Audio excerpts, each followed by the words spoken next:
that mean we're live?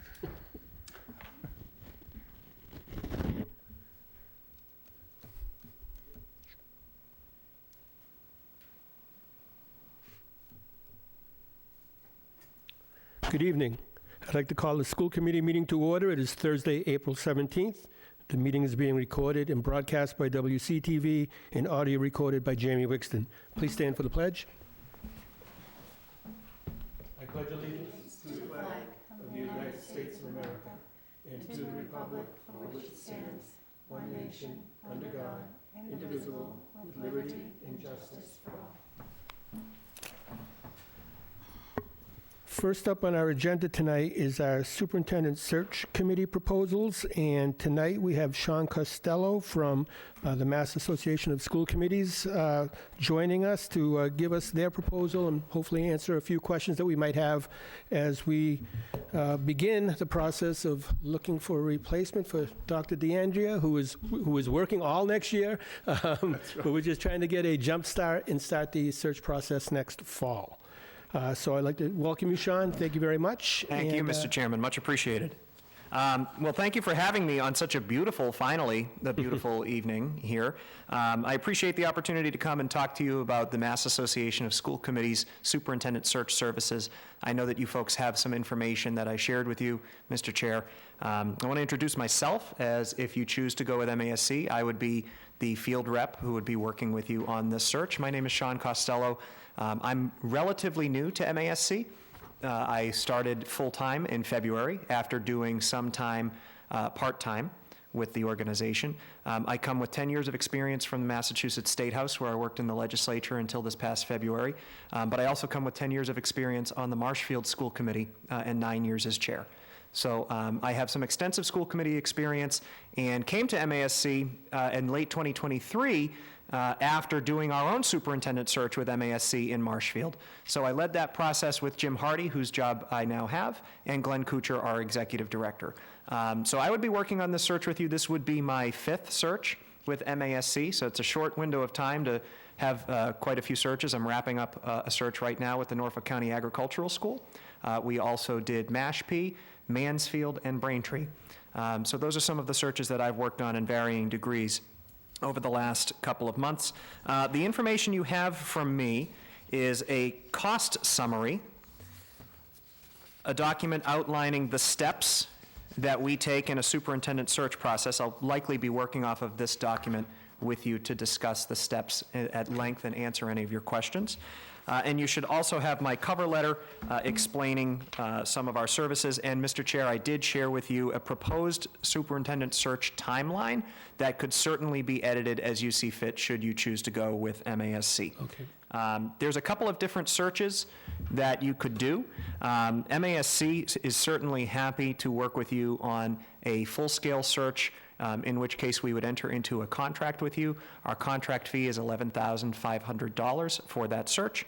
Everything outlined in those documents details that. I do want to let you know that we understand that this is a tough time for budgets for a lot of school districts, for most school districts. I'm living that right now in Marshfield. So we understand that some districts may take certain elements of a search on themselves, yet still choose to work with MASC. That would be us providing technical assistance because you are a member district of MASC. Technical assistance is free to you as dues-paying members of MASC. So if you choose to go that route, there are certain things that we would do and certain things that we would not provide in a technical assistance search, where in a full search for the $11,500, we would provide absolutely every single bit of assistance that you can think of. So I will run over this with you, and please, at any point, if you have any questions, feel free to interrupt me. Anything like that that you have is certainly fine with me. So the first step in the superintendent search process is us gathering some information about your district, working with you to analyze any sort of goals that you may have, if you have a strategic plan, if you have your district improvement plan, anything like that, that you feel is important in the search for a superintendent. We would work with you to ensure that that information is included in the job posting and ensure that that is incorporated throughout the entire search. We would also work to set a general timeline. It is very common during a superintendent search for a timeline to shift. That is never a reason for concern, but at the beginning, we do like to set a timeline. We define the scope of the search, the qualifications, community and staff involvement. Those are all important elements of a search, as I'm sure you all know. Those of you who may have been on the search the last time you found Dr. DeAndrea to come back to Wareham, you may remember those elements of a search as being valuable elements. The next step in the process is community engagement. This really incorporates two major elements, which is focus groups and an online survey. Focus groups are typically held towards the very beginning of the process, and it's something that I would be able to oversee alongside yourself, Mr. Chair, or anybody that you appoint as the head of your search. And what we would do through that is hold stakeholder group meetings, whether that's with your staff, your administrative leadership team, your students, your families, your community, anybody that you think, to hold feedback on what they're looking for in their next superintendent. We could come up with a whole plan for the discussion to have at those meetings, and then I would take and summarize the data for all of you that we gather at that. That's very similar to the other piece of that puzzle, which would be the community survey. We have found that to work to great success with districts. We would put together a survey for you, usually through SurveyMonkey or something like that, that you could send out to your stakeholders, your staff, your students, your families, to ask them questions about what they're looking for in their next superintendent, what they believe is working well in the district, and what they believe could be working a little better in the district. So that is a piece of the process as well that we would use as we compile a profile of what you want your next superintendent to look like, what criteria you'd like them to fit. We're in a very good position for step 3 to announce your vacancy. MASC is tied in with all of the other states in the United States to share your vacancy, and we have thousands of people on our distribution list who are interested in superintendency vacancies. We have the ability to get the word out far and wide. As I'm sure you remember from your last search, we have that ability absolutely. There's also options to advertise your vacancy in certain publications that would likely come with an additional cost to you as a district, but those are things that we could discuss as well if you find it appropriate. When we advertise your vacancy, we work with you to put together a brochure that explains the vacancy, that explains your district, and that notes certain things that prospective applicants should know about your vacancy. So that would be step 4, which is the development and distribution of the brochure and the application materials. MASC, if you choose to enter into a full search with us, would collect all of your applications and work with you through the process of reviewing these applications and selection of your semifinalists. In a district this size, I would not be surprised if you were to get over 20 applications from qualified individuals for your superintendency. That can be somewhat daunting to review, especially because an application only gives you part of the process, only part of the puzzle for who a candidate is, and doesn't give you the full picture. So what we want to do is make sure you're interviewing the right folks to bring in and get the full picture of what they may bring to the table. So MASC would work with you on that. In order to do that, what we typically do is work with you to come up with what you'd like your search committee to look like. I'll give you an example, is what I'm doing right now with Norfolk County Agricultural School, is they have a 13-member search. It includes 3 members of their Board of Trustees, which is their school committee. They have 7 members of the Board of Trustees, so there's no quorum on that, so there's 3 of them. There's a couple of staff members, there's a couple of parents, there's a member of their alumni association, there is a member of their administrative team, and then they have 2 students on that search as well. Every district is going to be different. In Marshfield, we did it a little differently. We had 1 student, we had a teacher from every grade level, we had a support staff, we had an assistant principal, we had a principal, we had an assistant superintendent, and we had the president of our union. There are all sorts of different ways that you can go with formulating a search committee, and we would be there for you through every step of that process to talk through the pros and cons of which which seats you'd like to have on that search committee. And those are important voices in the room when you're determining who to interview and when you're determining who to move forward as your finalists. So that's step 5. Step 6 is the process of developing the interviews. This is often the most daunting process for a search committee because you're not only determining your criteria of what you'd like your semifinalists and your finalists to meet, but you're determining which questions you should be asking them to see who meets that criteria.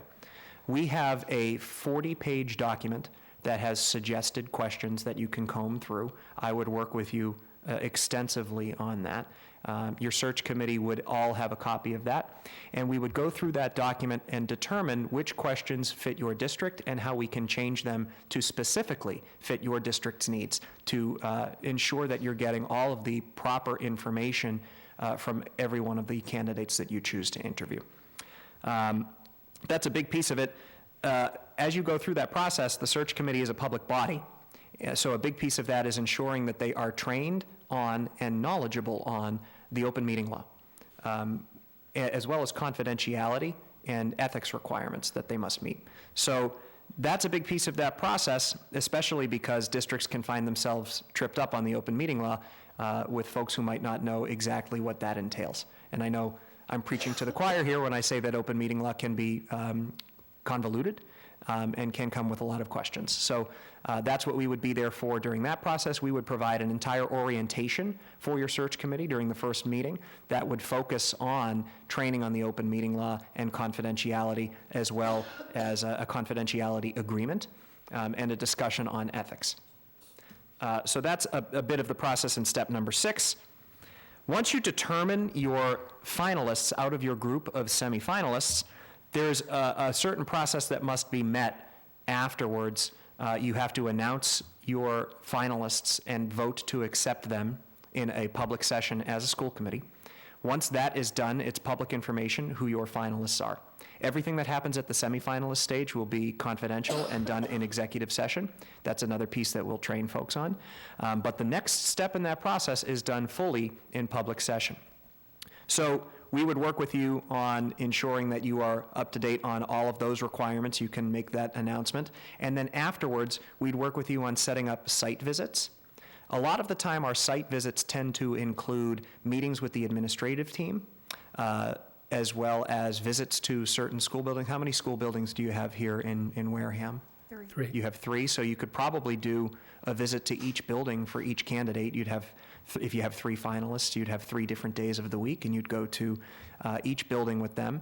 And then at the end of that day, you'd have a staff forum where staff could come and hear from the candidates individually and ask questions. And then you'd have a community forum. You can also choose to have a student forum. If you don't do that during school, you probably won't get many students to come, but we have found varying levels of success either holding that at the very end of school for students or bribing them with pizza, which we did in Braintree and which actually did work pretty well. So that site visit is an important piece of the puzzle as well, because you can get a sense for how your candidates fit in here in Wareham, and you can see their intentions, the vision that they have for your district, and it helps them as well kind of become more familiar with the district. After that, you as a full school committee will interview each candidate individually. So we recommend generally 1 day for those interviews to happen, one after the other. We'd work with you on that schedule. Throughout this entire process, MASC would work very closely with you in scheduling these interviews. Not just the finalist interviews, but the semifinalist interviews as well. We also, if you so choose, do the hard part of reaching out to all of the candidates that you choose to not move forward at any point in the process. So we would work with you on formulating the finalist interview questions. That must be done in public, in a public setting. That's a ruling from the Attorney General. So we would work with you on that as well. We have that document, as I mentioned, but certainly there are questions that you want to ask at the semifinalist stage, and then there's other questions you're going to want to ask at the finalist stage. And then we would provide support to you throughout the rest of the process when you choose to ultimately name your superintendent.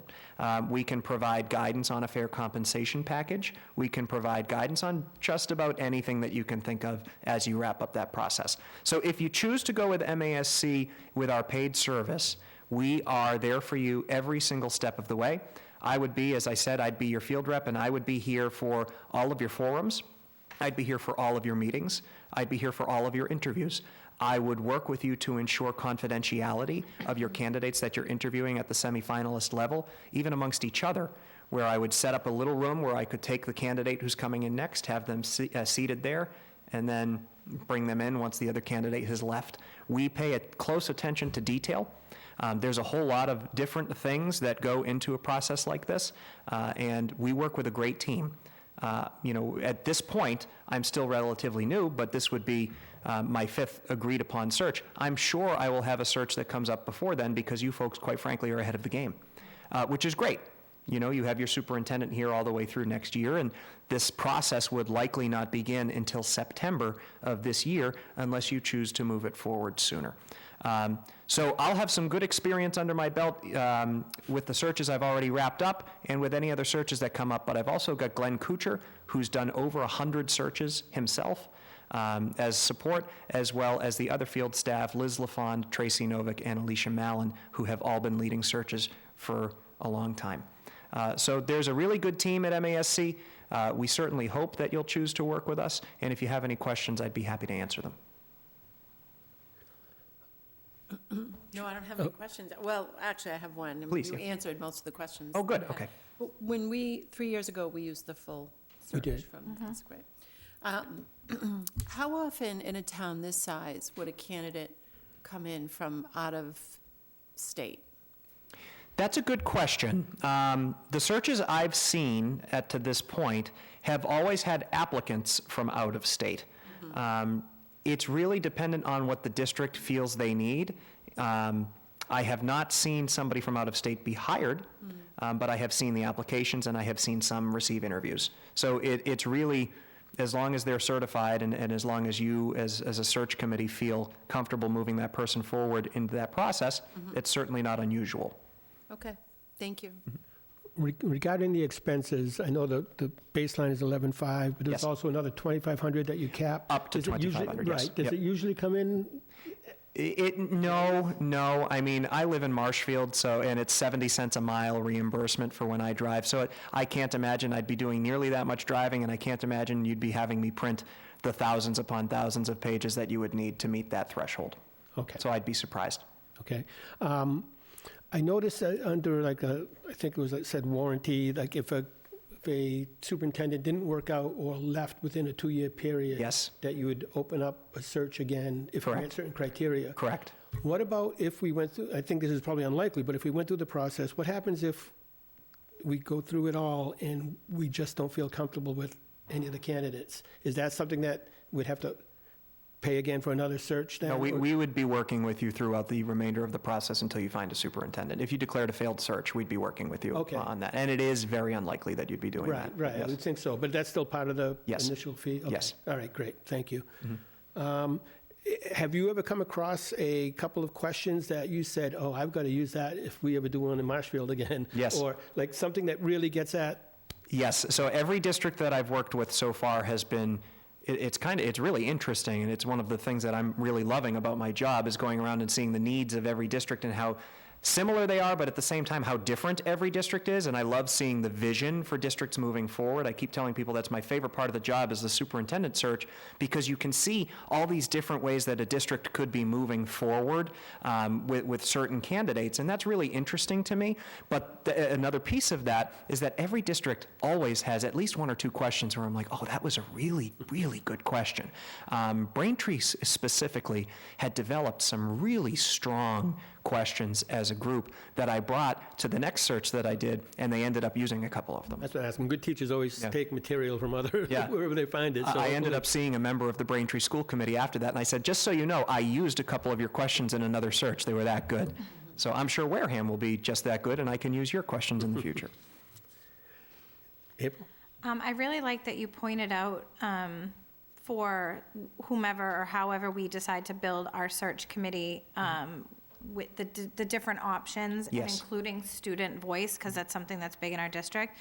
Have you had, so far, I mean, I know that this is kind of, you're still getting your feet wet a little bit, but have you had any pushback or concern, or people who are uncomfortable with the orientation of the open meeting law and the confidentiality and the ethics agreements? Have you had any people that were like, yeah, not for me, like, and decided, because I think that's huge. It is, Because I yep. think it's a really important piece of information for the public to have, to know what our limitations are in open meetings and what Right. we're able to discuss and how we're able to conduct ourselves. Right. So I think that that's a really important tool, and I like that you guys include that. I appreciate that. Yeah, and that's important to me as well. I think student voice is huge, and I always advocate with the committees I'm working with to consider strongly to have a student voice on their search committee.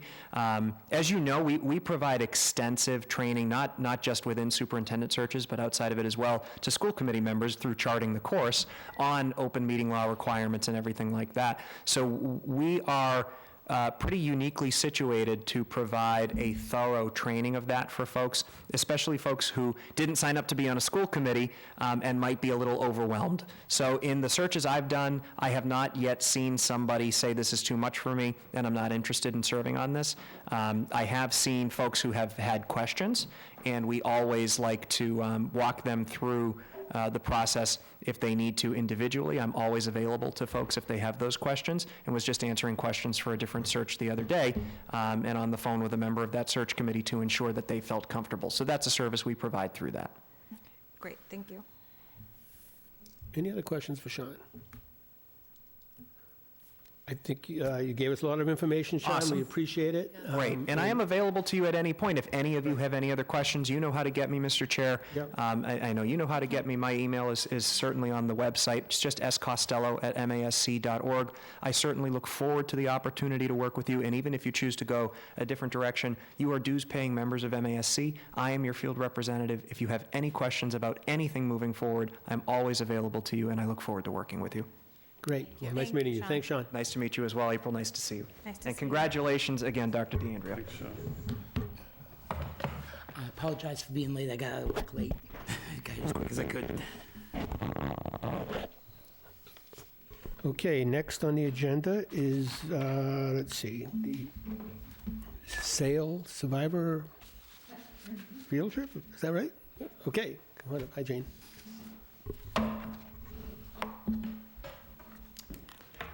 So Colonel Stanton couldn't be here tonight with me because he's doing the JROTC Awards night. But basically what we're requesting, I presented it to the superintendent. He was in favor. The 21st Century Grant, which SAIL is funded through that grant, DESE approved the trip as well. So we did a year-long intensive training on high-quality project-based learning. This Survivor is the PBL that we created. This is a piece of the curriculum they call modules. So a part of it is actually the students going out and doing a Survivor overnight situation. So Colonel Stanton will be, what he's requesting is departing Wareham High School on Friday, May 9th at 9 a.m. They're going to the Miles Standish Forest. They will go from Friday to early afternoon the following Saturday.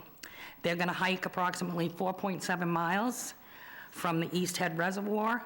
The activities are they're going to be hiking, camping. They have to set up their own tents, establish cooking areas, and build shelters. They've been practicing in the class, in the after-school program, how to, once they catch the fish, how to, cut it all up so that they can eat it. They'll do kayaking and canoeing, team building exercises. He's put out an entire itinerary for he's very precise, the colonel. Every hour he's got something going on. There will be, right now we have 4 or 5 SAIL students in the class, and it'll be, Eric will be going with Matt, He also, with his connections, he's been able to get a good price on getting some renting equipment from Hanscom Air Force Base, so we can get the tents, the backpacks, everything. The grant will pay for the cost of the students, the bus to take them, and the cost of the 2 staff to work from Friday at 2:30, when they're technically off the clock, to when they finish the trip. So all the grant funds will pay for the trip.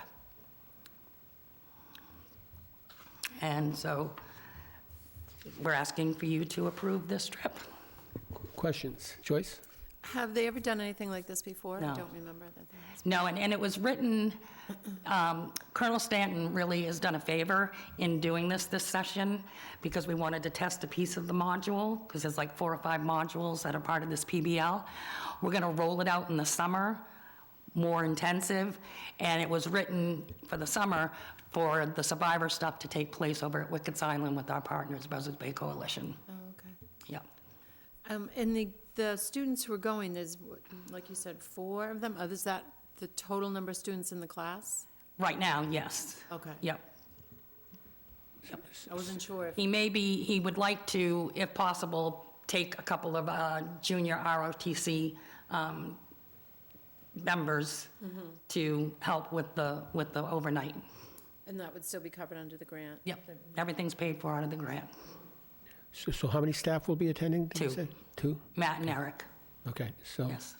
it's a pretty good ratio of Yes. staff to students. I wasn't sure if 4 was the total enrollment in the class, or if it was just the total students who were interested in going. Well, we have about 6, but these students are the ones that we feel are capable and will be safe. Okay. Yeah. April? So I'm certified in wilderness first aid from going to a small environmental college in upstate Vermont in the 90s. And most of the things and some of the life skills that I learned were from a very similar trip. And I think it's really cool that we get to have the opportunity for the grant to help these kids kind of see what they're made of. And hopefully the weather will behave for them, but it is New England. So I know that Yeah. I did it in the snow. So at least it'll be warmer. But I think it's a really cool opportunity for them. And if this goes well, is this something that you guys are looking to continue as like an annual spring event? Or is this something that you're looking to, like grow to have like possibly like more students involved in this? Or is this like, what's the vision going forward? if Yeah, this so is we a were success? piloting this little piece this session. So as I said, we want to roll out more of it in the summer because we have more students in the summer. And then we would tweak it over the fall and then bring it back in the spring. But it also, we're hoping to open the eyes of these students, that they'll see some different career paths that they could possibly take being out in the wilderness. So, Very cool. Thank you. Are they bringing food, or do they have to catch fish at Miles Standish? they're going to bring some I snacks. knew it. But Chef Brito worked with them one day in showing them how to fillet the fish and, so one boy doesn't like fish, so I think they'll probably bring chicken nuggets or something. I just want to make a comment that as a former Boy Scout who spent many summers camping and doing exactly what you're talking about here in Miles Standish Forest at Camp Catch-A-Lot, Oh, yeah. I think I had so much fun doing it. I learned so many life skills. I think it's going to be a great opportunity for them, so I'm all for it. Thanks. So do I have a motion on the field trip? So moved. Second, All right, so motion to accept, seconded, all in favor? Aye. Aye, opposed, abstained, 400. Okay. Good luck. Thank you. Thank you. And happy birthday. Thank you. Happy birthday. Happy birthday. Yes, I'm going to dinner now. All right, good news is next on the agenda. Anyone with good news? Joyce, our good news person. I know, I always just back up and just let her just at wait it. for her. I think no news is good news, but go right ahead, Joyce. Well, thanks. I just want to thank Dr. Chandler for the invitation to the elementary school for their literary book tasting. I saw Dr. DeAndrea there. There were two fourth-grade classes, Mr. O'Brien and Ms. Bergamini, and it was really, really great. The kids were excited, and it was really nice. So I appreciate her invitation. And I was also over there on Saturday for the Easter Bunny Breakfast, which is always fun to attend because there's so many families, and those are all really great events. And my last thing is, I always feel like I'm criticizing the website. So today, I just want to point out that I looked on the website, and the whole school committee packet was on there, which is great. So just want to thank for whoever is making that happen. Actually, there every week. It's just in a new place now. Oh, well, I never saw it before, Robin. so. Robin has updated. Well, where please she's- tell her I said thank you. I will. So She's felt like I watching needed- right now, so. Okay. Thank you, Robin. That's Brennan. all. I think it's a little ways away, but the Student of the Year dinner, or I believe is May 14th, and all the people that have won Student of the Month get to attend to see who wins Student of the Year. I know my son's a candidate, so I'm very excited for him. And surprisingly, since you didn't mention it, the Unified Track Team is continuing. I know their meet got postponed from the other day, but They they had have- it this week. Yeah, Yeah. I was going to say coming up, and my son absolutely loves being on it. He's so thrilled. He's so happy to be a part of something. And I told him you could have been doing this for years, but as long as he eventually gets it, he absolutely loves it. There's so much support there. My wife tells me that when she goes, she sees so many of our old classmates there who are there supporting their kids or who are teachers. I know Megan Kashner, who I went to school with, she was here behind me, but she's doing a wonderful job over there. And I just wanted to give a shout out to him because I think it's a great program. Well, this week, they didn't have the support of the help of the track team because the track team was unavailable. And so she had put out a call to staff, and there were elementary school teachers, middle school teachers that came out at lots and lots. Yeah, it's something that everyone seems to get behind. I mean, everybody loves it. So, public, if you get the opportunity to go check it out. It's a great time. Just really fun. Everyone having a good time, participating in sports, doing the best they can, and just cheering them on is so much fun. So, Well, sadly, that was their last home meet. no, they've got. No, that was the last. Oh home no, meet. the next one's. I was gonna say there's one that I actually can go to Short because it's on my season. day off, but Yeah, it's it's a short season. next Thursday, I think. Thank you. Yep. All right. Next up is Emma with our student report. Thank you. Bring this down a little. On the topic of sports, I don't know if I have the wrong score for the unified team. I have 0-0 for their meets. I don't know if that's not updated. I got that yesterday off the website. So, but what I found online for the scores last night was boys baseball was 0-4-1, girls softball is 5-1, boys tennis is 5-3, girls tennis is 2-3, boys track is 1-1, and girls track is 1-2. Maybe we have another win now. That's exciting. I think everyone's been having a good time with sports, so. And there's a couple things going on otherwise at the school. Earlier in this month, the Key Club attended the 76th New England and Vermont District Educational Conference in Portland, Maine. The students attended workshops to learn new skills and prepare to continue serving the community, as they do a fantastic job doing at Wareham. They work in the school and outside of it so much. The club and its members were recognized through a lot of awards, and the following are what they were recognized for. One of 7 distinguished clubs in New England out of 177 clubs and 7,000 members. I'm probably going to pronounce this wrong, so I'm sorry. The Sandy Nininger Awards for the member who makes the most of their opportunities. Outstanding President, Outstanding Treasurer. They got 3rd place for Annual Achievement, 3rd place for the Poster Contest, 2nd place for the Single Service Award for Winter Coats to Students in Need, 2nd place for Major Emphasis Award for helping at Bamian's Food Pantry. So that was a ton of awards that they got. Congratulations to them. And we also had last week the JROTC Color Guard presented the national and Canadian colors for the national anthem at Fenway Park for Red Sox versus Toronto Blue Jays. And also last week, Guidance took juniors and seniors on a field trip to New England Institute of Technology, where they were able to see various trade programs, the Residence Hall, and an esports center, which I think is super cool. I love esports. And students in Miss Maselli and Miss Simpson's pre-vocational class recently had the chance to plant cilantro, Roma tomatoes, and basil. They transplanted cherry tomatoes and sweet pepper plants to grow from the grow stations to the pots in the greenhouse. Eventually, they're going to be moved to the garden, and they'll share it with the culinary department for the cooking classes. That's a great kind of crossover. The JROTC also held its annual awards night last week, where the cadets were recognized for their achievements and distinguished presenters were there to distribute their awards. And after April vacation, there will be 13 DECA students that attend ICDC in Orlando, Florida. They'll stay from April 26th to May 1st, and there will be 2 students competing in their categories, so they're competing at the international level. And there will be 4 students that present for the school-based enterprise, which is our Viking ship and raft that is open after school, and the raft is open during basketball games. And there will be 7 students who attend through leadership positions. I'm lucky to be one of them. Everybody's looking forward to a really good time, and that's kind of rolling right in after April break, so everyone's got something to look forward to. It's very exciting. And that's all that I have, so thank you, guys. Any questions for Emma?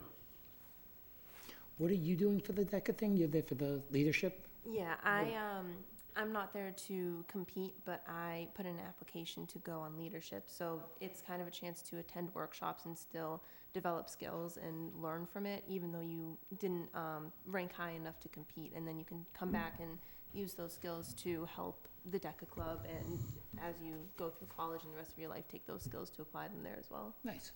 So very exciting. They didn't have that when I was in DECA. It's a great opportunity. I'm very thankful. Thank you, Emma. Thank you. Minutes of the meeting, we're going to table that and go to the next meeting for those. So that means, Kristen, you're up with the Director of Finance report. Okay, thank you. In your packet, you have the March report. There's not much really of note to mention other than we're really almost daily looking at the budget, making sure we have funds in the proper places for year end. You'll see a budget transfer in a little bit, starting to set funds where they need to be. Just looking at some of our more volatile accounts that are changing all the time. We talk every month about out-of-district transportation, so it seems like we get a new transportation request or a new student almost every other week or so. So that's something that we just have to keep on top of. We're doing a lot of work to check all of our encumbrances, close out POs, just to verify, what our funds are as we head to year end. And the only other item of note is just our home tutoring lines. I know we've talked about those throughout the year, so that's something that I anticipate having a budget transfer for. Then we'll need some funds for some home tutoring toward the end of the year. So that's all I really have for the March report. I don't know if anyone has any specific questions at all. Appears not.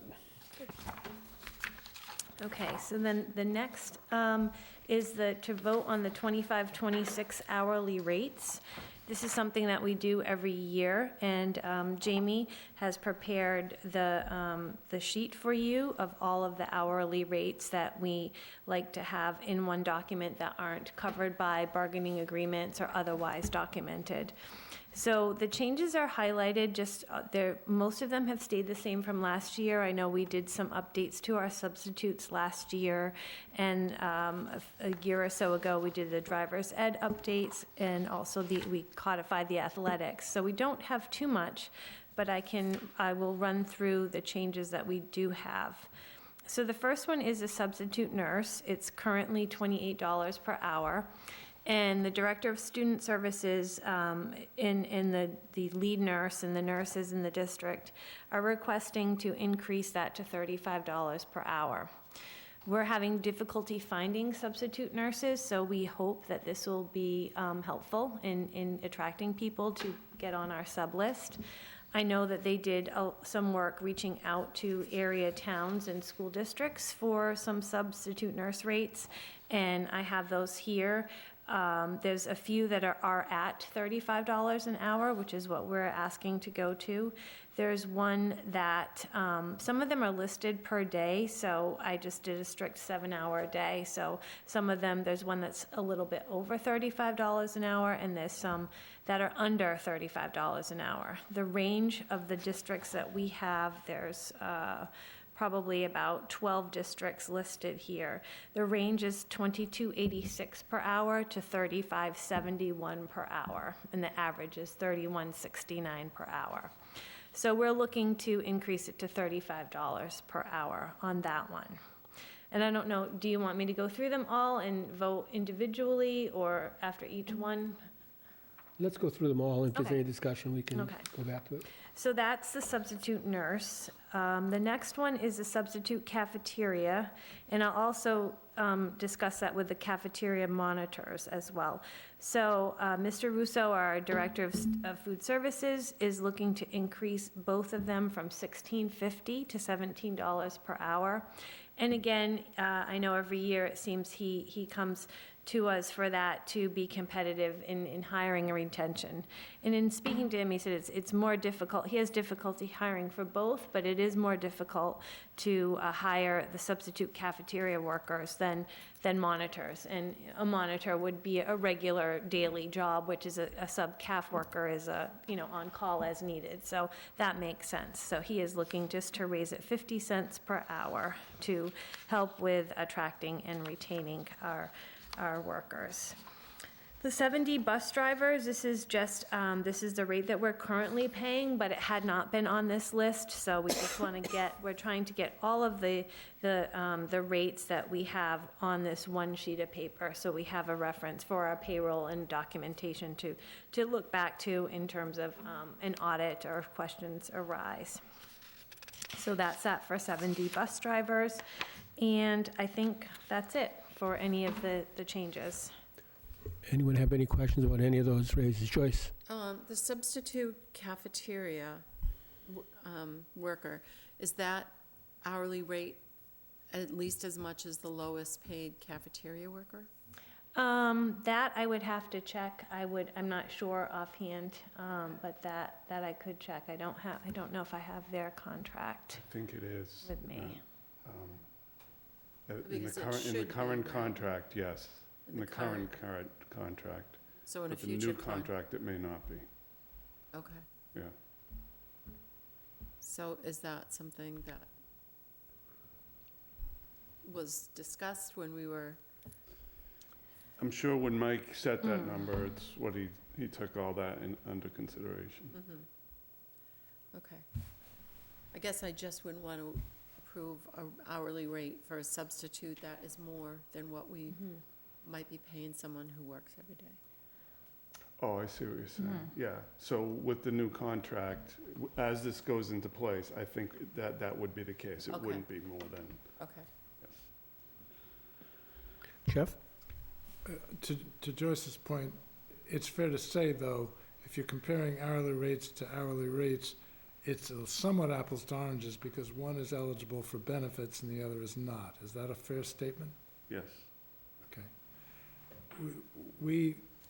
The nursing, substitute nursing number, So we have the current, so it would be 1870 or 1504. Step one Yeah. would be 44 weeks, 1504. So, step one is 1504 per hour for the cafeteria monitors, or caf worker, rather, caf worker. And he is recommending a 17, but we also, we just also negotiated a contract that will be coming forward for approval at a future meeting. Right, which I think you good, Joyce? Had- will cover what you're saying. Yeah. Yeah, Okay. So we could maybe revisit it then? yes, Okay, if necessary. okay. So with regard to the nurse, it's, as a percentage increase, it's obviously extraordinary what you're recommending. Number one, you're also recommending that we essentially go to the top of the comparables. Is there a reason why we can't go to the 50th or 60th or 70th percentile? Why do we have to go to the top when it represents over a 20% increase? Correct.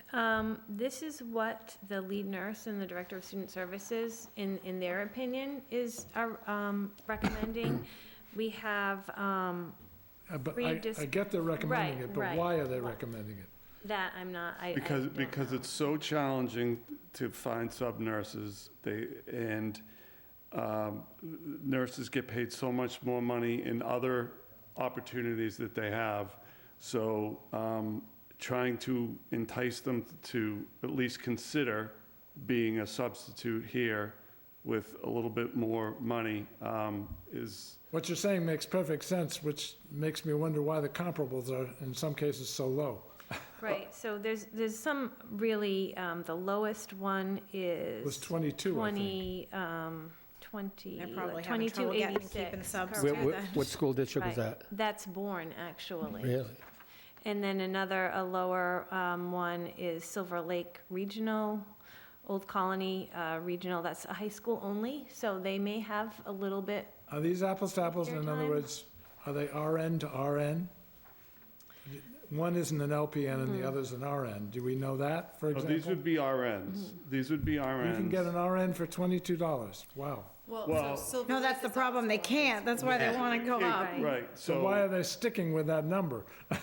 well, Ask them. I'm sure they're not going to for long, just like us. And, I mean, Barnstable's 35, Dennis Yarmouth's 35, Mashpee, 250 a day. I'm sure that's in the 35 range. Middleborough, 35. Nahant, which is 40, but that's a totally different situation. So, Okay, just to make us more attractive, I get it. Bourne makes no sense at all, but that's all right. right? Do I have a motion then to accept the hourly wages as presented? So moved. Second. Any other discussion? I would just, Go ahead, well, yes, but just, with the, Contingent on Yeah. review of the contract? yes, thank you, Okay. yes. All right, so all in favor? Aye. Opposed, abstained, 500. Okay, the next item that I have is also from Mr. Russo, our Director of School Nutrition. And he's coming forward because he's requesting to increase the price of the adult lunch. As you know, adults' school lunch is universally free here in Wareham and across the state right now. But here in Wareham, it's free for all students, but adults pay an adult price. And in the USDA, which regulates the National School Lunch Program, what they've required is that your reimbursements cannot, the reimbursements that you receive for student meals that you sell or provide cannot subsidize any adult meals. So you have to set a price that, for the adults, such that it's paying for the cost of the lunch.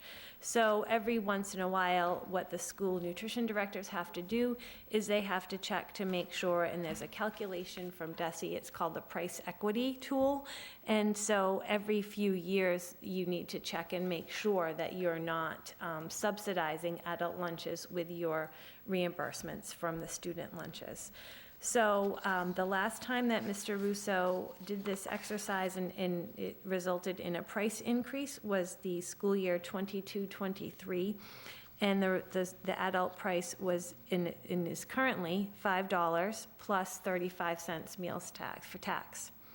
So for 25-26, he wants to increase it to $5.37 plus 38 cents tax is $5.75 for the adult lunches. So that would be a 40-cent increase for adult lunches. So that's what he's coming forward, and that is to comply with with USDA regulations for the provision of school lunches. Motion to accept. One question first, Jeff? It's okay. So, first, what is the volume of adult purchases? Is it a popular thing that our staff are using? I would definitely check with I can check with Mr. For Russo some on reason, that. he I gives don't- wonderful presentations, and I don't remember that being a part of his presentation. I know when I was a sub, I got it every day that I was there. And I wonder whether volume has any impact on this calculation. Do his costs go down when his volume goes up?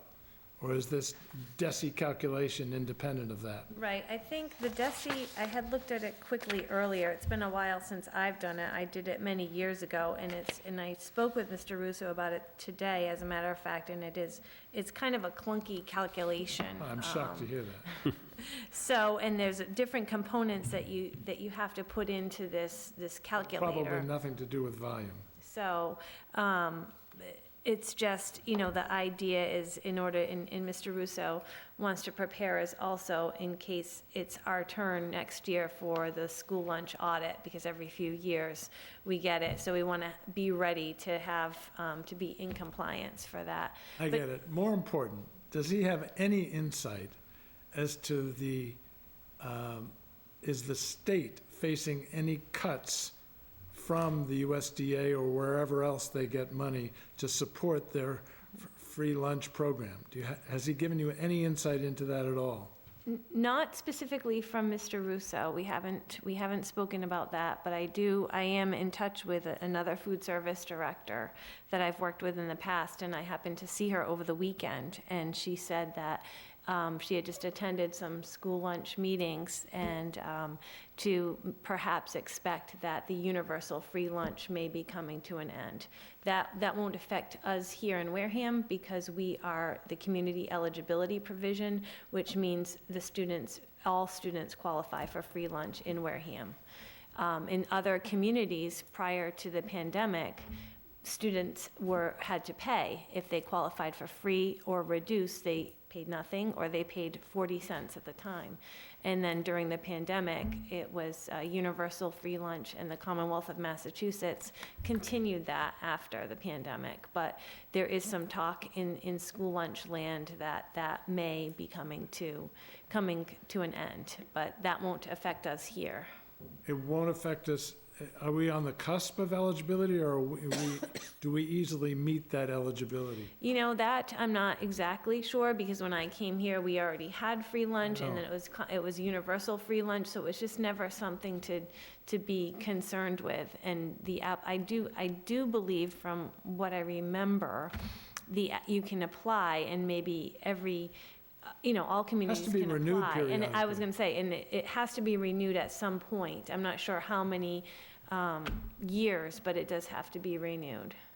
So I'm sure, like a lot of other things right now, we just have to stay tuned and. But if he can make that calculation independent of what the federal government might do, it would be interesting to know how much of a cushion we have in keeping that, because I think it's critically important to Wareham to have it. Absolutely. So the next time you see him, you can ask him to calculate that again for us. Thank you. Thank you. Joyce? I just want to say, so Mr. Russo and I had this conversation at the Easter Bunny breakfast the other day. Of course you did. And we talked about the eligibility and how Wareham, and there was quite a bit of a cushion. Oh, that's great to hear. Okay. I don't know the numbers exactly, but. Well, in that case, I got my answer. Thank you.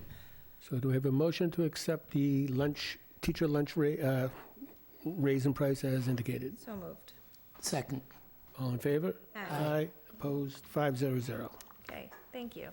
And the last item I have tonight is a budget transfer. So as I mentioned when I discussed the monthly report, now I'm trying to look at all of the line items and all of our projections for salaries, for end-of-year salaries, our payroll projections.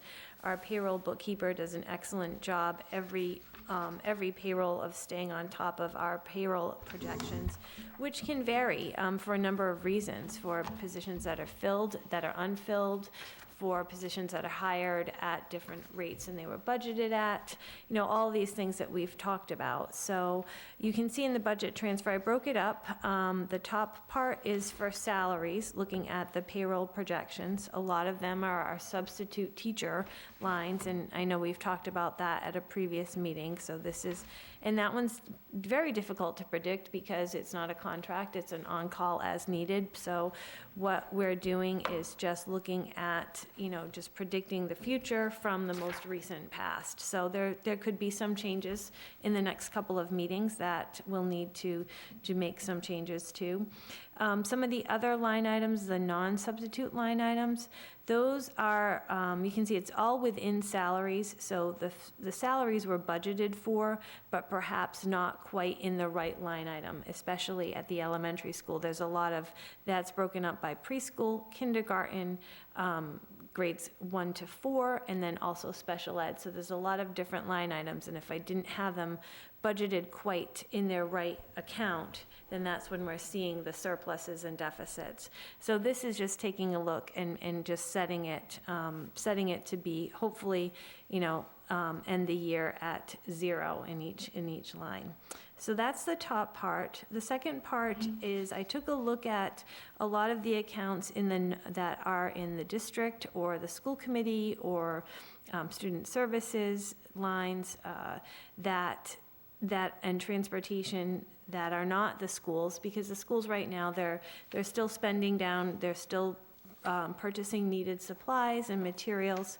So what I tried to do is, at least for this budget transfer, I'm doing it in stages, is take those, some of the accounts that I know that we're not going to be spending down. We've made the purchases that we need, or, there's funds left in some of the leasing. We did have some new copier leases, we renewed it.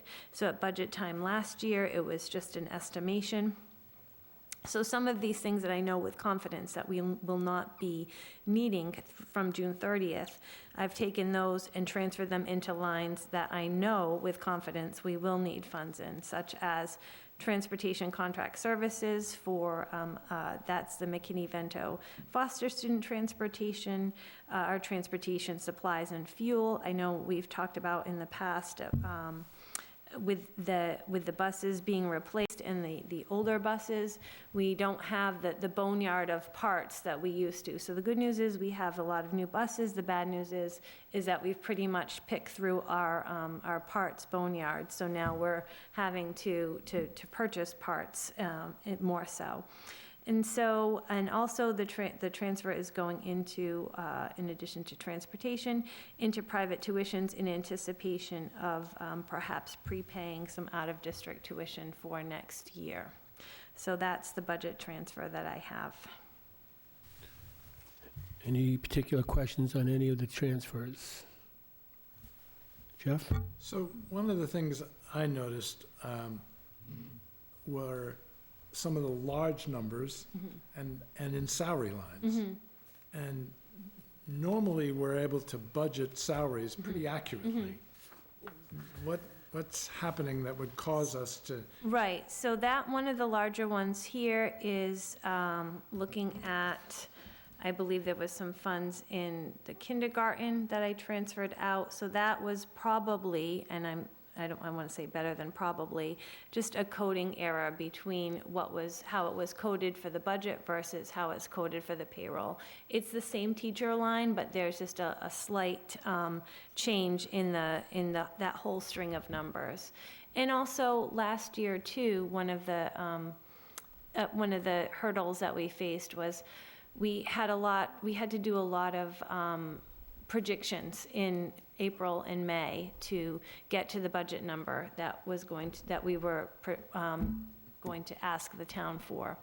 And to do so, we had to, rely on certain retirements and positions being hired at a projected rate that we had. And so if that doesn't pan out, then that makes a change. So for example, we said we might have 10 retirements. I get the idea. And, and so we might not replace 5 of them, or we might replace 5 of them, but budgeted at X salary. So some of the changes come within that.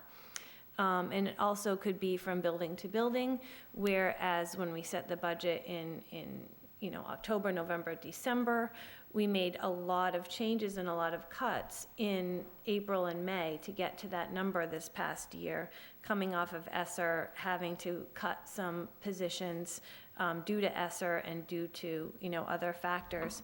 So it wasn't as exact as I would have liked it to be. And sometimes it is the coding. The good news is the funds were all in salaries. They just weren't in the right place specifically. Got it, thank you. So do we have a motion to accept the budget transfers? So moved. Second. All in favor? Aye. Opposed, abstained, 500. Thank you.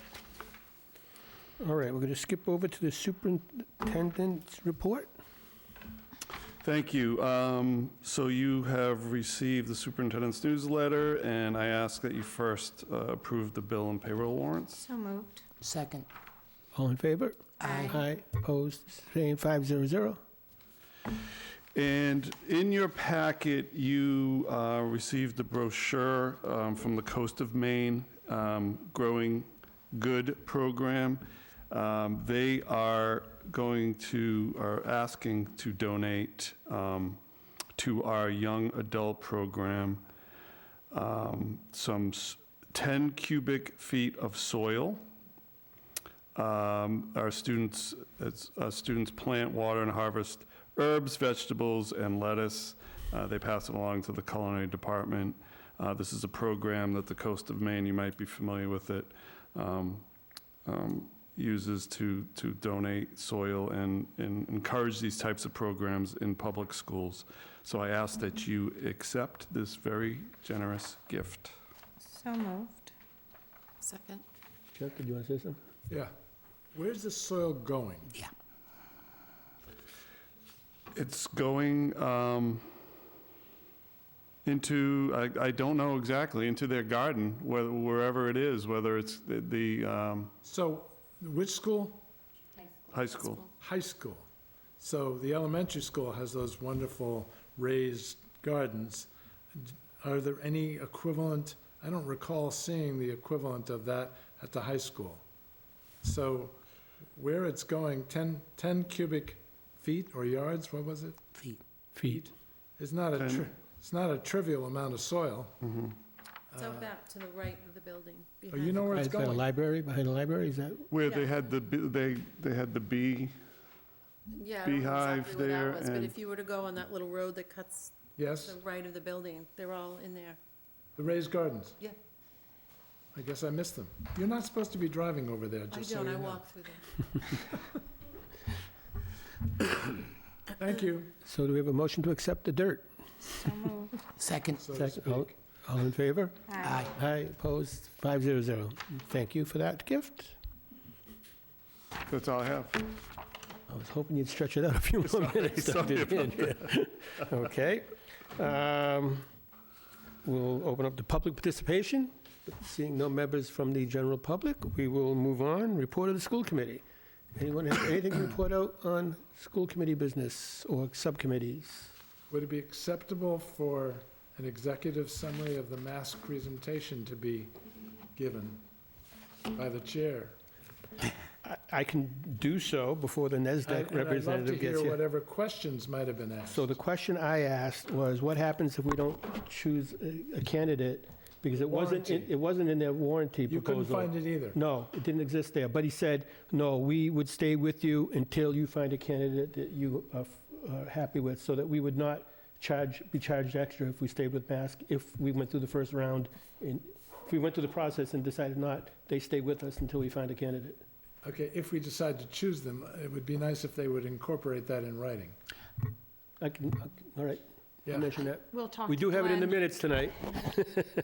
Excuse me? It's in the minutes, for writing. That's true. Excellent. I should just trust Jamie and shut up. Okay. Yeah, Any other questions besides yours? what other questions did we ask? We asked about, the other part about their actual bottom line number is 11,500, and it said they could add an additional Right. 2,500. He said that would not, with me coming from Marshfield, he doesn't anticipate coming close to that amount. So it would actually, That's a ceiling. yeah, that would be the ceiling. He said it was very unlikely, because he lives in Marshfield, that he would hit that ceiling. And this was Sean? Sean Costello, who's the new field Right. rep, he's the new Jim Hardy, basically, or taking Jim Hardy's position. Let's put it I that way. remember Jim for years. And he would be the person coordinating. Yes, he'd take us through the process. He said he's been with Mask for He's 9, been with them since February. February, he's done- And he is on his 5th search. He's already completed 5 searches in other districts. Plus, he's been a chair and a mask member for 10 years and worked with the legislature before that. And other than that, the process was very similar to last time, about getting focus groups and surveys and finding out what our vision is, et cetera, et cetera. But, and he said we're ahead of the timeline. I mean, we're in good shape in terms of the timeline that we're looking at, maybe starting in September. Yeah, one of the reasons I wanted that warranty is I think we're in a very unusual time, given, well, you know, the fact that they're now talking about a potential tax credit for federal tax credit if you decide to take your kids and send them to a private school, as an example. That's a radical move that would still, I think, have to pass the Senate, and theoretically, I think, could be filibustered, but who knows? So to me, the fact that we're starting early means that if for some reason we don't find someone about whom we're really enthusiastic, starting over would not put us really Too far behind. too far behind. And I think that's really important. Agreed. So any other reports from anyone else, school committee? No? Okay. I made all my reports, I don't have anything. Any other school business? So what that leaves us with is waiting for the NESDAQ proposal. I'm hoping she will be here momentarily. You gonna go check, Jamie? Thank you. Can we take a recess? We could take a Yeah, I'm recess. thinking we'll do that. So, I could have time to take the bus back to transportation and come back. I think we will take a short, we'll say about a 15-minute recess and reconvene when she arrives, Dr. Freisberg arrives. Do we have to do that through a motion, or? No, I think I'm just declaring the recess. There you go.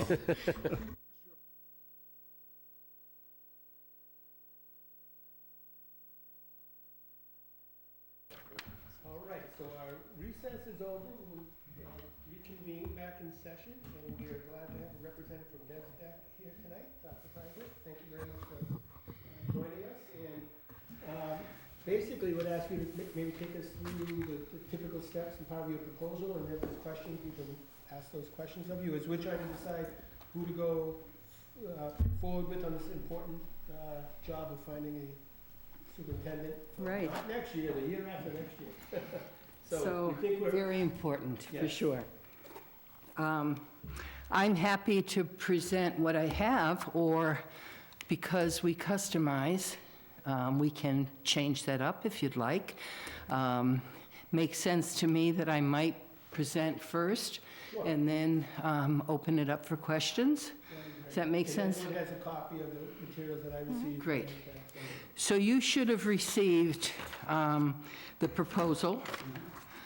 You should have received a timeline for the search, some of the credentials for myself and our executive director. You should have received some of the past searches that we've done. I want to be sure you have everything. And then a little bit about NESDEC and who we are as an organization. So all of that makes sense? So you've read about who I am, but let me just tell you really quickly. I was a full-time superintendent of schools, left full-time superintendency just because of the way the system is set up. I wasn't finished with the work, but it made sense based on the retirement system in Massachusetts that I might leave and move on to something else. That something else continued to be a superintendent job, but it's a part-time job. I'm out on the Elizabeth Islands, out on Cuttyhunk. I don't live there. I take a ferry out there a couple of days. Really? Cuttyhunk. We have a one-room schoolhouse. She is a grande dame. She's 150 years old. And it's a pre-K to 12, pre-K to 8 building. And so I'm loving the work. It's all the work that I did in my previous superintendencies, but obviously it is part-time because of the size of what I'm managing. I say that to you because I want to be sure you understand that I'm fully available, even though I'm still working. I think it's sort of a win-win, meaning I'm very connected to the superintendency. I know what it needs to be. I know the work, so I can certainly help with some of the questions that you and your screening committee might be asking. I can certainly understand the complexity of the search because of the complexity of the job. But because I'm part-time, I'm fully available. I do some international work, and that also is dependent on my schedule. I inspect and I license international schools. I was just in Dubai and in Abu Dhabi, and so I inspect schools, and the value that brings to the work is sort of the breadth and the depth of what education is globally. And as you all know, we're competing globally now. Our students aren't competing in Wareham with students in Bourne. They're competing with students all over the world for college seats and for jobs. So because of the work I'm doing, I'm hoping that I can add value to those conversations for you as you look for your next superintendent. So that's a little bit about me. I love my work with NASDAQ. I've been doing searches. I just noticed that they're calling me a senior search consultant. So I don't know what that means, but it sounds pretty nice. And it probably has something to do with the number of searches I've done. And I believe the success of the searches. We have not had anything that came to the final hour and then it all kind of fell apart under my searches. And that's sort of a terrible happening when you spend months looking for a superintendent. You think you have it, and then it kind of falls apart. That has not happened, so I'm pleased to tell you about that. One of the pieces of information that you have that I'll explain a little bit more deeply is what are called principles. And that's when I'm talking with your candidates and I'm getting a commitment from them. And I sort of really push that envelope because, and I say to them, we can't, after all these months of work, end up with you not accepting the job. You are who this committee wants, and so I get a very strong commitment. So I'm hoping that would be working in your favor as well here, but I'll talk a little bit more about that. So if you want to just refer to what's called the timeline for a typical standard search, it has these little arrows, and it's a listing of items. I think you know who NASDAQ is. We've been around for a long time, 1946. We've been working with school districts on a variety of topics and in a variety of ways. We do demographic studies, we do professional development, we do trends, but what I'm involved in, obviously, are the executive searches. So that's why I'm here tonight. We as an organization have quite a breadth of outreach, and that's one of our strengths, is where we search for these candidates and how we also assure that they're viable candidates that are a good match for you. So my experience with NASDAQ has been that wide breadth and depth of searching ability, and then also the way we match our candidates to the district. The first item on this list, and I think I have about 10 or 15 minutes, is that right? Yeah, 15, 20. Yeah, okay. 15 minutes, yeah. I just want to be sure I'm meeting your timeline as well. The first item is that school committee orientation. If you were to choose NASDAQ, I would come out here. I live in Falmouth, so this is a nice, easy search for me. And easy meaning travel distance-wise.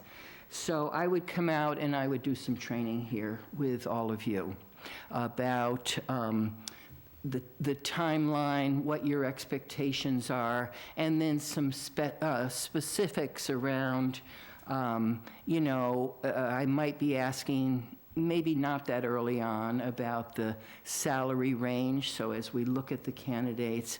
And then you're going to need to set up what's called a screening committee, and I'll be talking to you about that in the orientation. So that timeline is about your respective responsibilities, each one of you, and then what you expect of me. And the timeline is really based on your schedule and how you want to fill this position. You mentioned that Dr. Dandrea will be here for another full year. Yes. So you're not looking to fill that until 26, 27 school year, so July of 26? Right, yes. July of 26. Okay, so there's another year. So it sounds like you're going to be searching either from September to January or January to June. In the fall, if possible. Yeah. So, and that timeline is entirely up to you, and we craft it based on what your needs are. Bless you. The next piece is to develop the letter and the ad, which is the second arrow on this list. I prepare sort of a summary of your community and also what you're looking for, some of your strengths as a school system, and we send out, and then I give that to you as a school committee. You approve it, and then NESDEC sends it out. And that's when we send it out to a variety of current sitting superintendents, assistant superintendents, or positions that might be a good pipeline into the superintendency. And then we obviously have our statewide network as well as our national network that we access.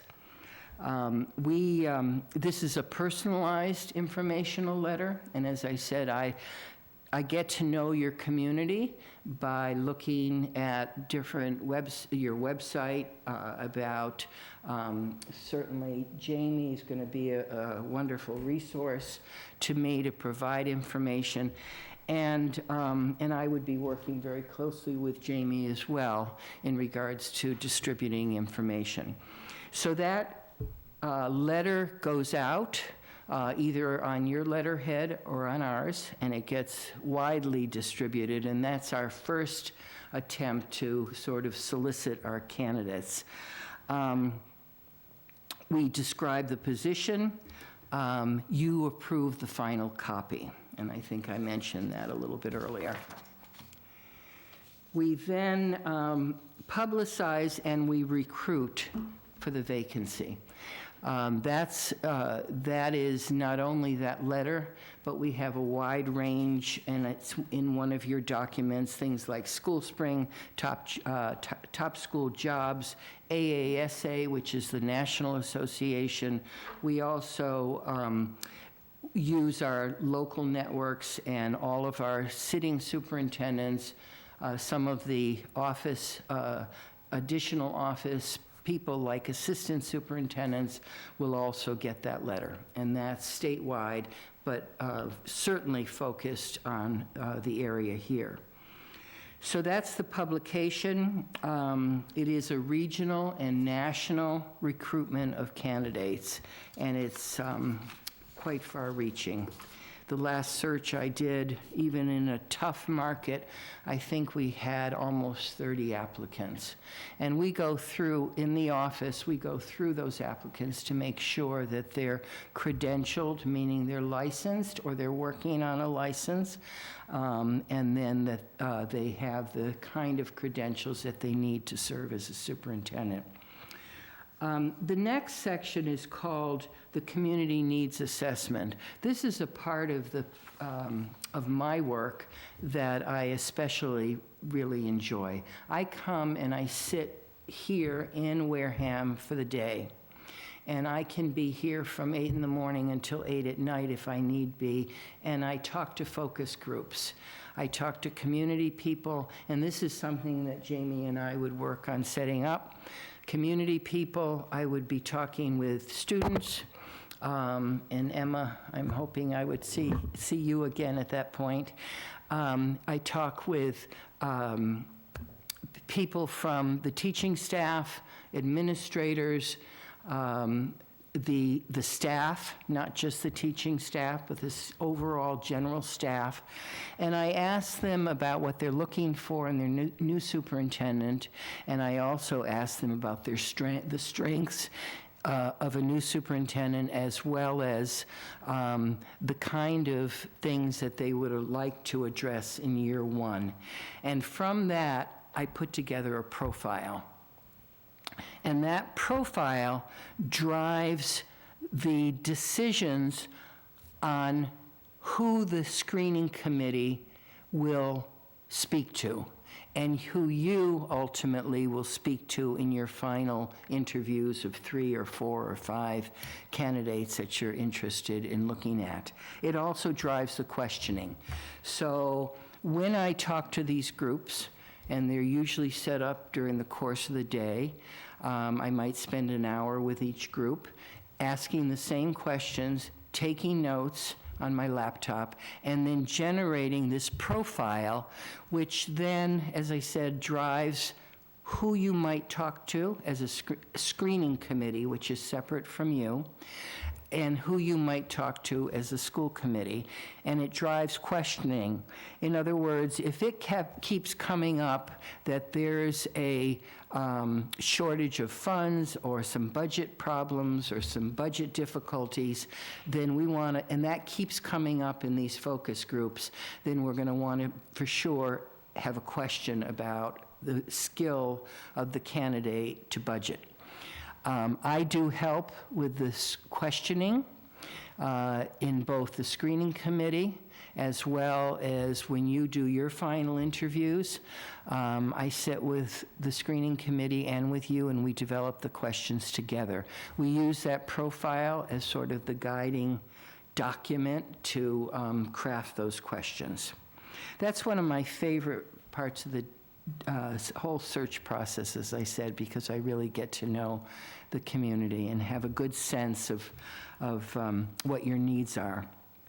We also send out a what we call an input questionnaire for those people that can't come to the focus groups, and they can fill out this input questionnaire. That data from the input questionnaire and from my focus groups is put together and then creates this profile.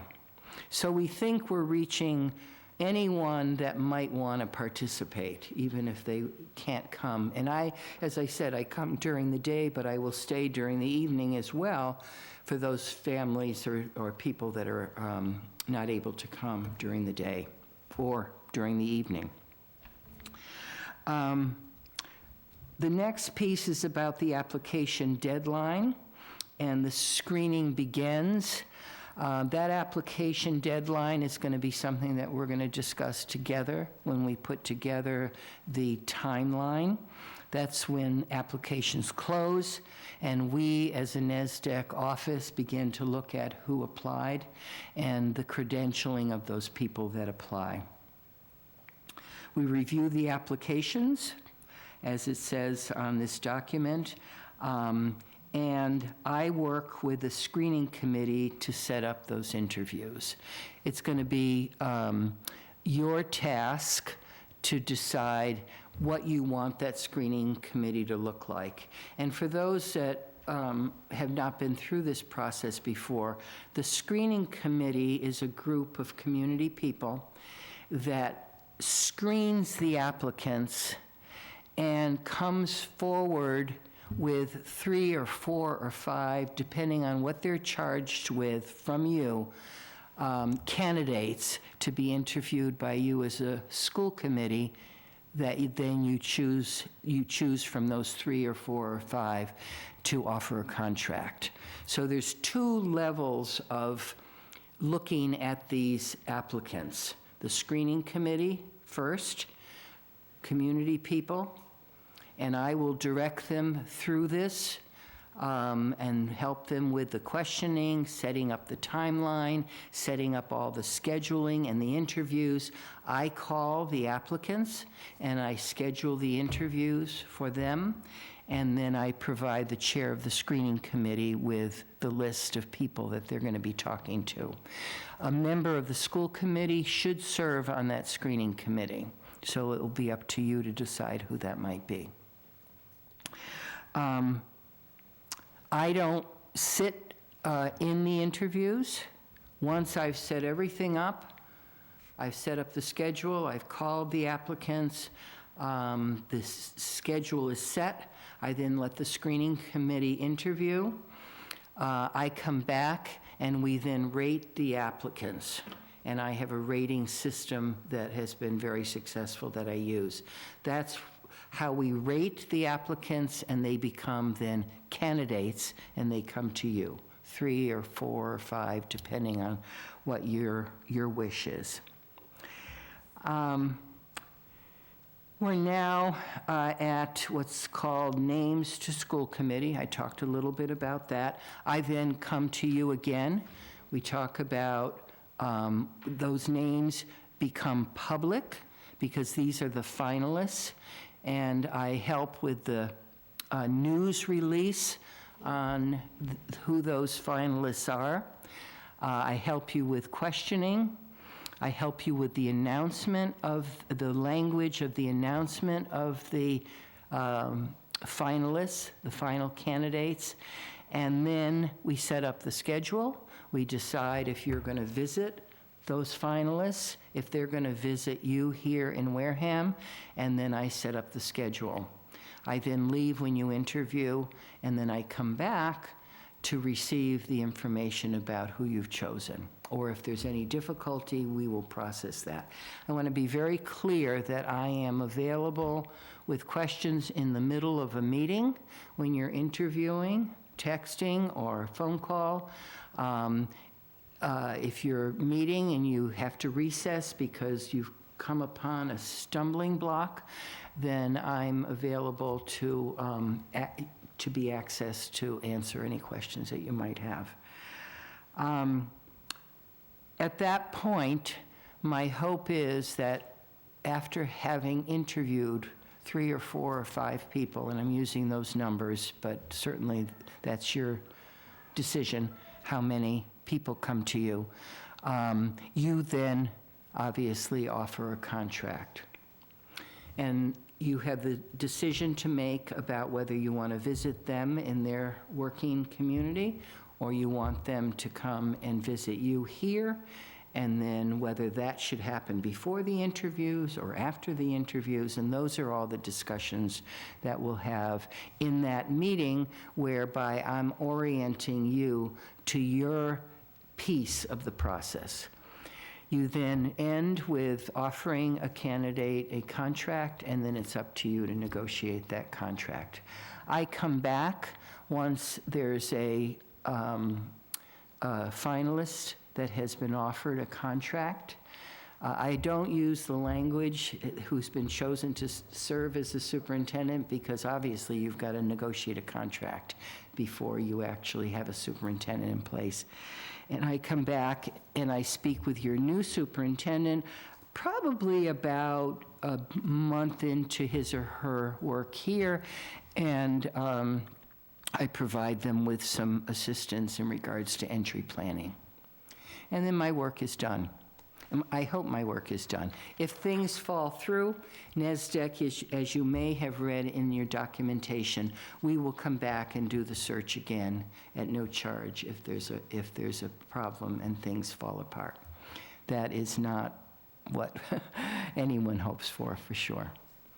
So on this list, it does talk about the first agreement in principle, and then it talks about the second agreement in principle. Those are my phone calls to the candidates, and those are the finalists. When I say to them, what salary are you expecting? Because we want to be sure that this is a match. I say to them, is there anything you haven't told us that we need to know about that's not in your packet? And so at that point, I'm really making sure that this is a solid candidate that is a good match for you, so that when they come before you to interview, you have a choice, because all of them have committed to the position and the match is right in regards to salaries and experience and all the things that are necessary. I do that twice. And then the last is the selection of the superintendent.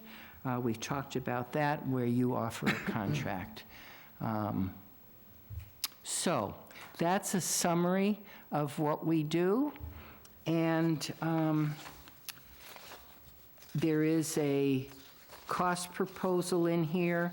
There also is my resume, as well as our executive directors, and then some of the most recent searches. So I now am happy to answer questions for you. Some questions. I'll start with Joyce. I'll steal Joyce's question.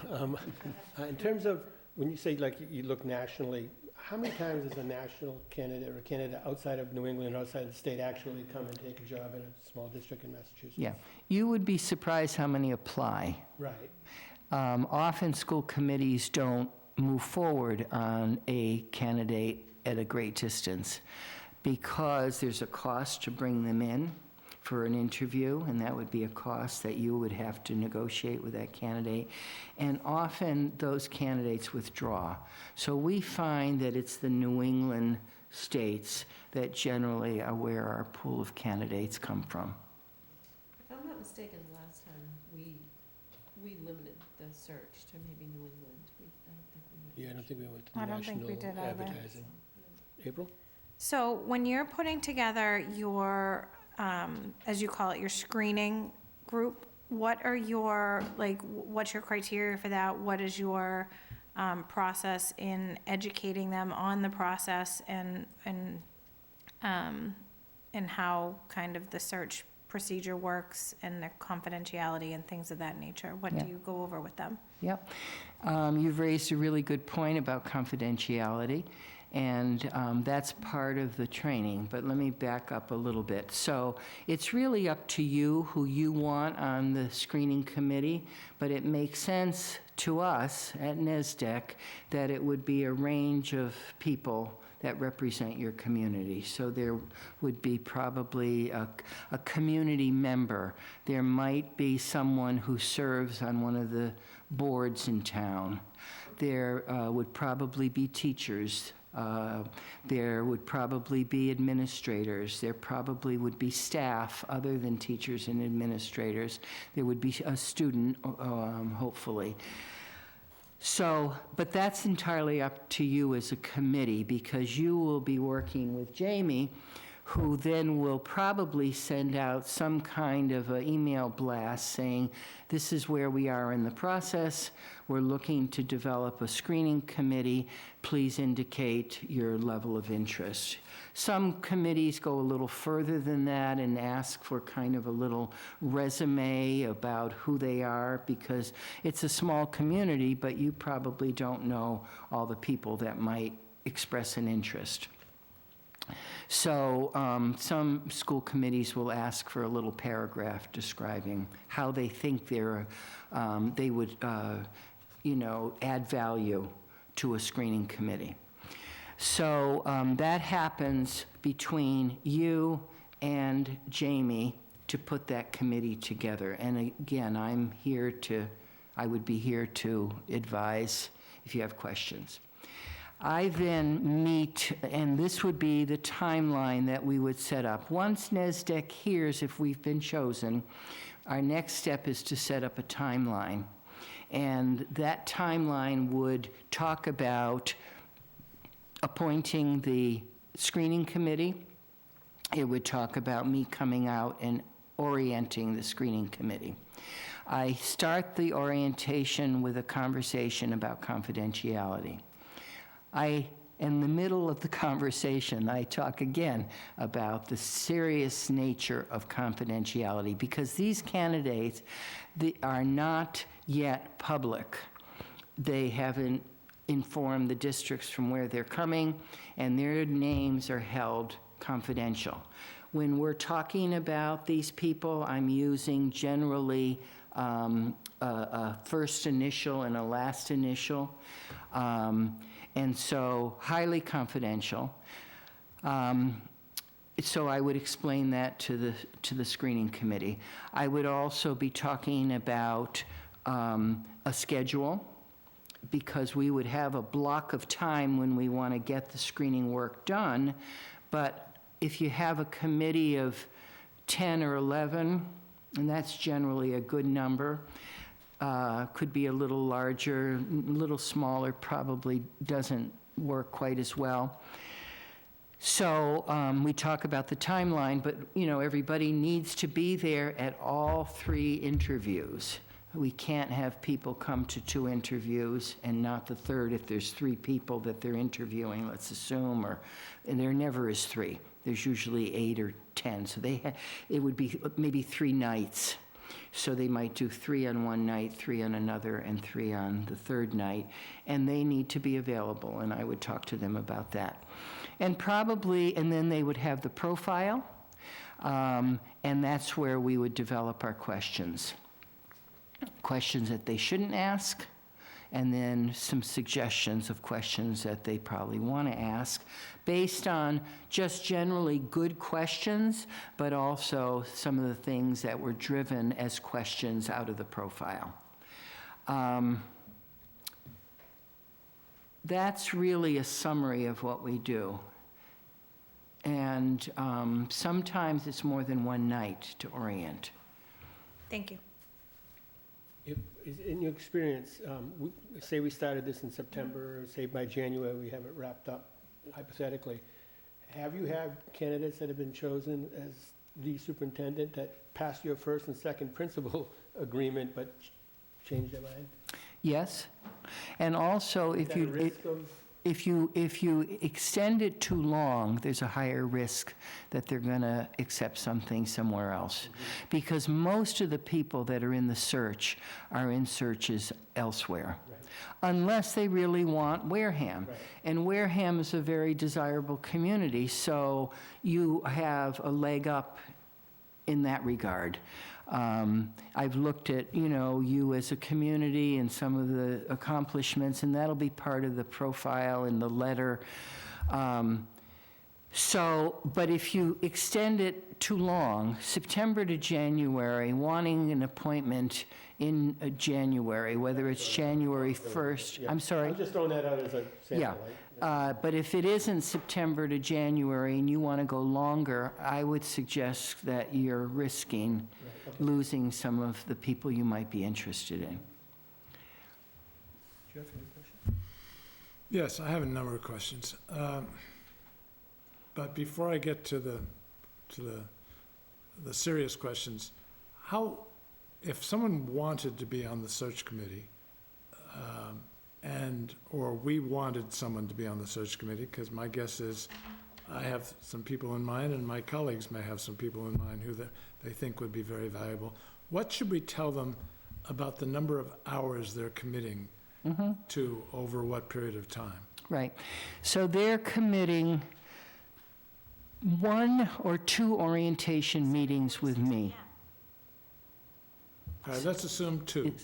Let's assume 2. It probably would be in the evening, because I'm trying to accommodate people that are working. So an evening meeting might be 6 to 9 twice, once or twice, 6 hours. 6 hours to start with, okay? And then that's when we do the questioning, and set up the interviews. Then they're interviewing, and an interview generally, let's assume they're going to interview. They're going to 4. They're going to interview more than, I would hope they interview more than 4. Oh, that's true. 4 is the school committee. Yeah. You're right. It could So be 10. let's say 9. Okay. 3 nights, 3 a night, 45 minutes an interview, 15 minutes in between each interview. So that's 3 hours times 3, there's 9. Okay, 9 and 6, 15. Then they meet with me again to score and to send those people that they interviewed on to you, and that's an evening meeting of about another 3 hours. So we're up to about 18 hours of commitment. Yeah. Over what period of time would that 18 hours be? So the, when I orient and we set up questions, we're probably interviewing within a few weeks thereafter, not much more than that. So conservatively, this is about 18 hours over a month's time. I would say so, Okay. yeah. Could extend beyond a month. And and you might want to tell them up to 20 hours. And that excludes the time they may spend at home. Well, they have to review they're going to have electronically all the applications, and they have to review those and come to that meeting when we decide who they're going to interview with information about each one of those people that have applied. That could be significant, too. It could be, yes. It's quite a commitment, but this is probably one of the, more important. I'm not suggesting it's the wrong amount of time. I just want people to understand if they're what they're volunteering for. I think it's a great question and a good idea to let people know that. And, Okay. yep, So, all right, so my question's unrelated to your presentation. How would you describe the current environment for finding outstanding superintendents? it really, there's many factors involved in that. It's not always about the environment. There was a time when we had all kinds of vacancies. Not so much so anymore, but what it really is more about is you as a community and how you present, you as a community in general. Is this a desirable community to lead as a superintendent of schools? And secondly, how you welcome these people. They are interviewing you in the screening process as well as you interviewing them. And let's assume, for the sake of argument, that we're very enthusiastic, receptive, welcoming, all those positive things that you would hope we would be. Yes? I'm interested in whether we would have the opportunity to interview outstanding people, or whether the outstanding people are not generally moving much at the moment, that they're demanding salaries that are way off the charts because they can demand them, because the supply and demand is in their favor. I assume we're a great community and welcoming and all that. Do you expect us to have a great selection of outstanding people? I can't promise that. I mean, we do our best to do an extensive search. I think I would be irresponsible to promise that. All of the searches I have done have had a large number of applicants. But that I don't care The about. environment today is, I was just at my roundtable meeting, and superintendents are, and I can give you the exact number of the vacancies, but I don't have that number with me tonight, but I can certainly email it over to your chair. It appears that they are, based on the conversation that we had with the Secretary of Education the other day, they are staying steady because there's such an unsettling environment. And so usually around that table, which is our old colony round table, there's usually, 3 or 4 or 5 people that are moving. And that was not the case the other day. So I don't really know what that means, other than I think they're just staying steady because of the turmoil in the, funding in the environment. I cannot promise you how many applicants you're going to have, the strength of the applicants. What I can promise you is we will do an extensive search. So, yes, by the way, I agree with you. There's a lack of clarity about the environment in which any superintendent is going to be working. And I've been doing on a school committee for multiple decades, or close to it, and I can't remember a time like this. So what you're saying is that's tending to make people reluctant to move for whatever reason. Okay. Public schools are under attack in a variety of ways. Part of our difficulty in defending ourselves is the fact that the actual academic results of public schools have not been great. Putting aside the fact that Massachusetts is, for the first time, #1 in 4th and 8th grade, but we all know that's because we have a great, highly educated population, and that produces those, as a huge factor in producing those results. My analysis is that Massachusetts is actually, and this is the last thing I saw was since 2013, the results have really been fairly dramatically declining. This would be my 5th superintendent with whom I'd be interacting, and with the exception of our current one, the decline over those 4, this is the only one that has stalled that decline. For the last 2 decades, it has been. So to me, the idea of going through another search to produce, and crossing my fingers that someone who looks good on paper can not only prevent the stall, but also get us back to where we were 2 decades ago, is a very discouraging thought. So I'm going to turn that comment into a question.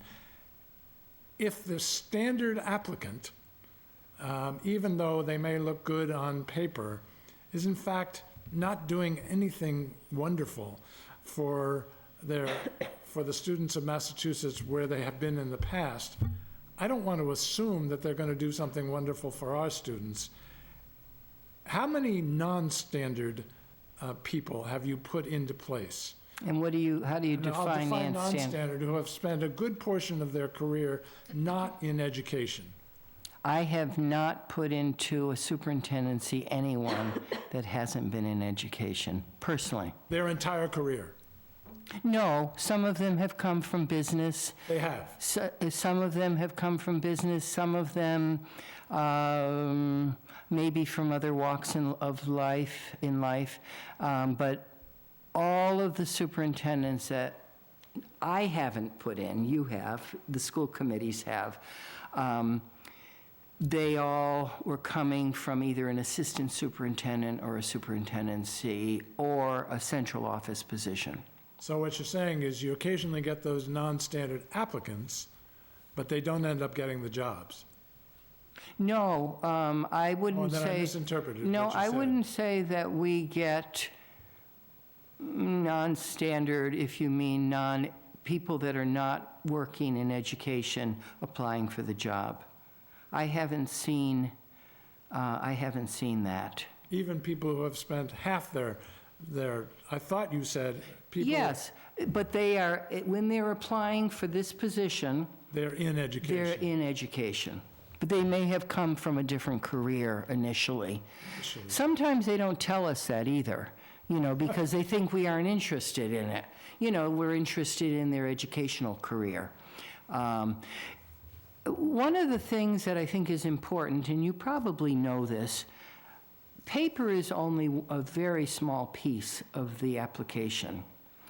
The screening committee talks to them, you talk to them, you visit from where they are coming, they come and spend time here. When they come and spend time here, they're talking to a variety of people, and you should be soliciting from those people what their opinion is in order to make a decision. And then you have reference checks, and there's a skill around reference checks.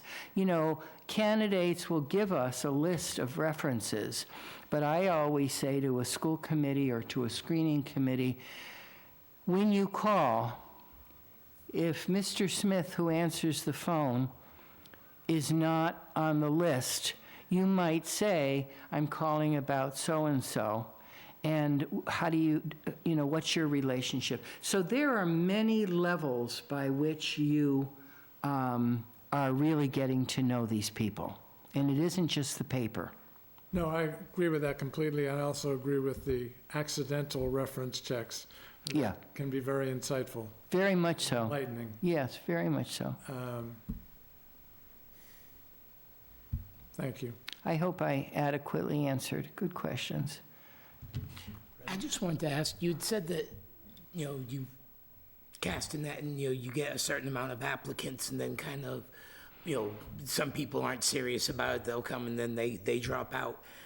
How many strong candidates would you say on average do you know, for the last, let's say, 3 superintendent positions you filled, how many candidates were they, serious candidates were they picking from in each?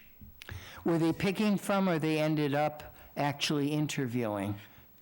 Yeah, I mean, down to how many people? I mean, Yeah. you know, they might have talked to 5 people, but really were only thinking, you know, picking between 1 or 2. How many down to the final level candidates are we going to, you know, can we expect that we're going to have? Are we going to Okay. be picking from 5 strong people, 3? Is it going to depend on the process? I mean, So, again, you know, it depends. Yeah. The last search, there were, I think, close to 30 applicants. The screening committee chose to interview, I believe it was around 10, and they sent to the school committee 4, and there was a great debate about whether there was a 5th. But I believe they ended up sending 4. The school committee then interviewed those 4, chose to offer a contract to 1, and that person accepted. And it seems to be going quite well. So that was the number that ultimately, and generally, the screening committee interviews about 9 or 10. That's been sort of on average. Just one maybe final question. Just if, so we'll have to decide what group we want to go with for the superintendent search. Yes. Which search we want, comprehensive, et cetera. When do you, because your organization need to know by, if in fact we want to start, say, in September, when would we have to lock you guys in? It's April. You know, the sooner the better, just because there are other things that NESDEC is involved in. But we don't want to rush you. You need to make a decision that's right for you. So, I mean, are you're meeting obviously with me tonight, and I'm assuming you're meeting as well with the other organization within a short period of time. And then the decision will be which organization, and, you know, once you decide that, we would love to, you know, get your response, because then we can begin to plan. You really, if you're looking at a September start for the search, we have time. We do continue to do the work in the summer. We don't necessarily do the interviews in the summer, only because it's harder to get a good sense of references in the summer. And then obviously, when you're making your decision, you want to have the school system in full swing, because if you decide that you're going to visit. And that is optional. So you have time, but the sooner we lock this into place, the more options we have. Jeff? Just one final quick question. Well, quick for me, maybe not for you. Why do you think Massachusetts has been on the decline with respect to student results, at least as measured by relative MCAS and NIAS scores? Pretty complex question. Not an easy answer. I think it's multi-layered. I think our families are struggling, and because our families are struggling, our students aren't always coming to school ready to learn. That doesn't place blame on families or on children, but it's a reality of sort of this turbulent time. We have budget cuts, which then impact our ability to provide services sometimes, not necessarily special education services, because that's a law, but some of the staffing that we need. And with budget cuts, sometimes that impacts our ability. It's not an excuse. Those two pieces are reality. And,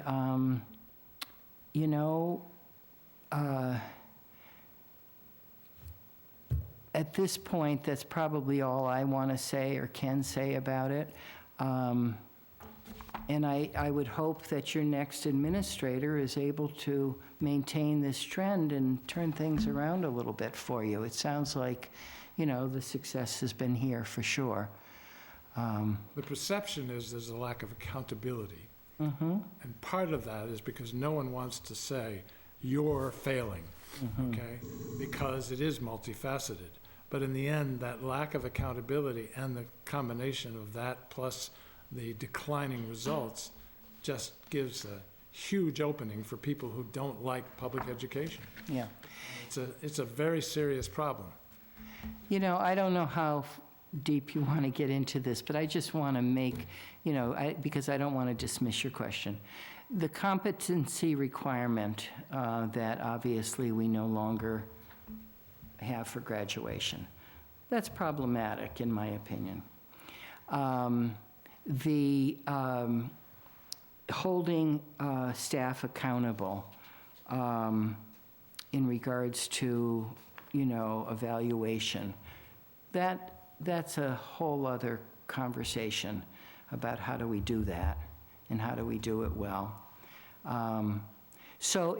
When I say it's multi-layered, those are conversations that I'm not sure I really want to get into right now without, but I think what you're dealing with in regards to holding people accountable, maintaining this whole competency level that students need to achieve, and then turbulent times and struggling families and all of the above. But you do agree it would be an appropriate question to ask a candidate? I think I think it certainly could be on your menu of questions. Absolutely. Thank you. So if any prospective candidates are watching, one of the questions. Well, you know what? Prepare yourself for Jeff Sweat questions. Let me just answer that. So we are in executive session when I'm working with with screening committee to narrow down to decide who to interview and then to narrow down the candidates. But when we write the questions, that is in open session. So any candidate can be following us and listening. So they have the Really? questions. The questions are in open session? Yes. Okay. Well, I want to thank you very much for your time. You're coming down and welcome. I presenting to us. thoroughly enjoyed it. And you, I think, have my contact information through NESDEC or directly. And if you think of something after tonight, please contact me. I'm happy to answer further. Will do. Thank you. Thank you very Okay. much. Thank you very much. Motion to adjourn. It's going to be easier to get down the stairs than it was up. Every time. Oh, my gosh. That's We have quite a motion to adjourn. Do I have a Second. second? All in favor? Aye. Opposed? 500. The meeting is adjourned. Thank you. Thank you. Thank you, Margaret. Drive safely.